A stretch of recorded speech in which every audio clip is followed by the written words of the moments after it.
Dnes se vydáme na historickou cestu do Brněnce u Svitav, malebné obce, která zůstala zapsána do dějin díky událostem spojeným s filmem Schindlerův seznam. Ale Brněnec má i jiný příběh. Od druhé poloviny 19. století až po období druhé světové války byla tato obec známá svým rozsáhlým textilním průmyslem. Za tímto úspěchem stála významná židovská rodina Löw-Beerů, která zde postavila obrovský textilní komplex, který zaměstnával tisíce lidí z celého regionu a jejich výrobky byly známé po celém světě.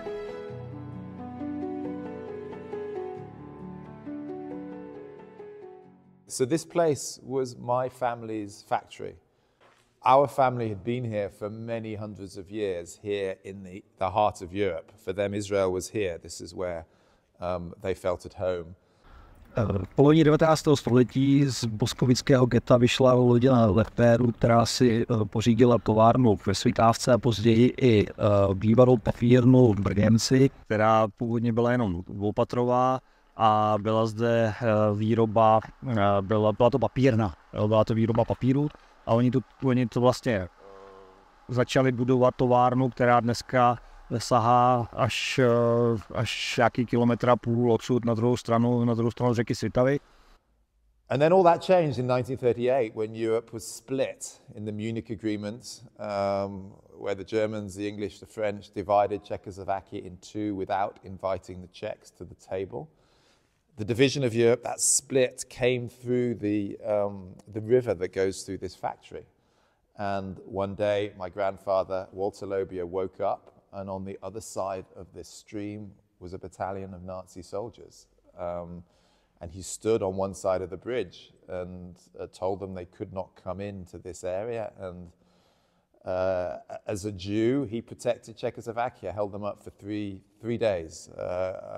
A Jew defending a broken Czechoslovakia. První patro budovy továrny Oskara Schindlera, tady všude byly stroje a vlastně se tady probíhala výroba munice.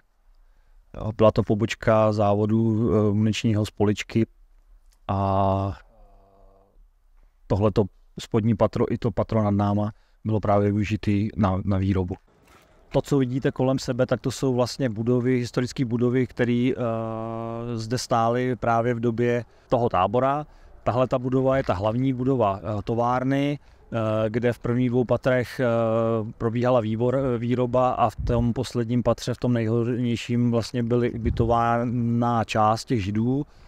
Tam konkrétně to byli muži a potom vlastně tady v těchto prostorách byla další budova, která už tady dneska nestojí, kde byly ubytovány ženy a děti. Jinak ten tábor vlastně zaujímal ten prostor zhruba někde na roh tamté budovy, kde byl plot. Ta budova, která teď dneska nemá střechu, tak to je další historicky chráněná kulturní památka budovy, která se v tom katalogu památkovým se jmenuje jako laboratoře, protože to byl poslední účel té budovy, ale zase v době toho koncentračního tábora to byla budova, kde byla umístěna posádka SS, těch strážců toho tábora. And it was really my father, Thomas Löw-Beer, who one night in 1982, he read the book by Thomas Keneally, Schindler's Ark. And he started in the evening. It was a gripping book, a very ethical tale of whether an individual can stand up to discrimination and save people in one of the blackest periods of European history. And he was tugged by it. He started reading it. He read it past midnight. He read it at 1 o'clock in the morning, at 2 o'clock in the morning. And then he started to recognize a little bit the contours of the landscape, the stream, the station. And he read it all through the night. And I remember at breakfast, he said, that was our factory. A very special place where 1,200 Jews were saved. And although it was stolen, it was used for good.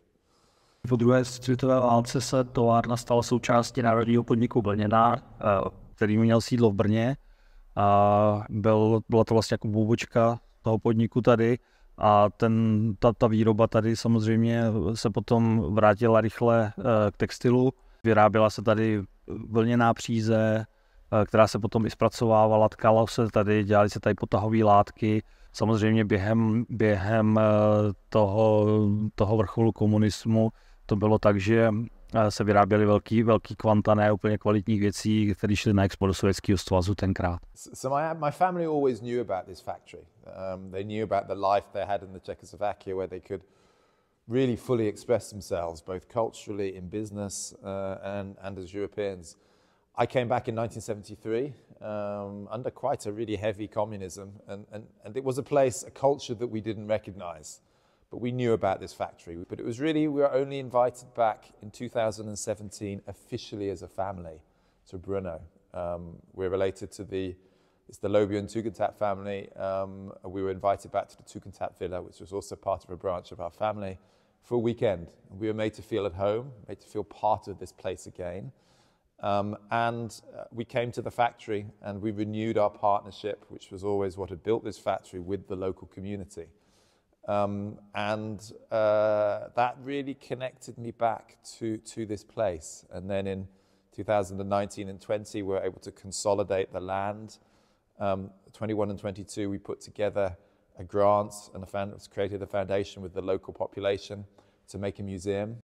Se nacházíme v budově bývalé přádelny a je to místo, kde budeme stavět to muzeum přeživších, tak aby jsme vlastně tady udělali připomínku těch lidí, kterým se podařilo přežít.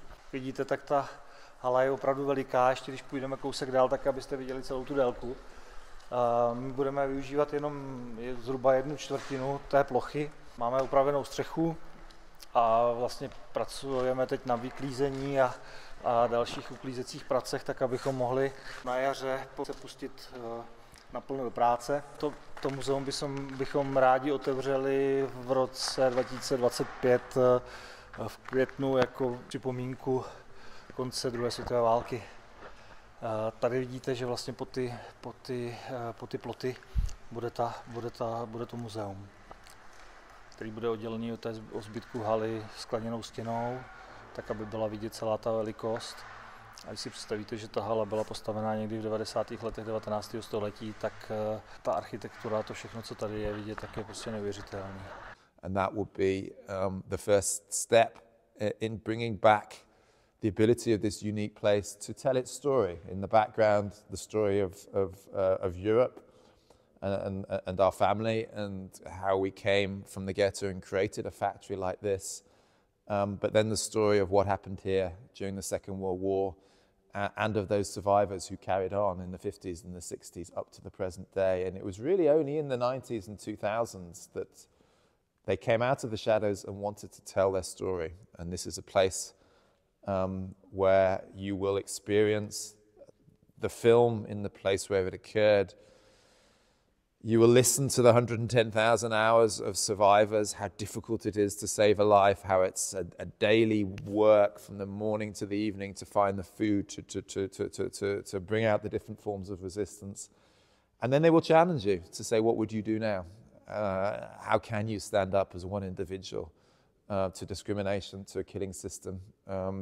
So for me, this is a very personal project, to turn what is the ruined factory of my grandfather into a museum of survivors. But I also hope that you will come and listen to the story of survivors here, see the film, Schindler's List, the events in the place where they occurred, and see how difficult it is to save a life, to resist, to stand up to a killing system. But then those very sacred people which are survivors, that are the reason I'm personally here and can contribute again to this place. But they also in many ways shape our world. So please come and help us save Schindler's List. We need all the help we can get. We're working at -10 degrees outside to save these historic buildings, which were as they were in the 1940s. And then come and visit, experience the Ark, experience the stories that are here. And I'll tell a little bit my story, and we hope you can be touched by the Museum of Survivors opening, we think, at a very important moment in May 2025, which is 80 years since the end of World War II.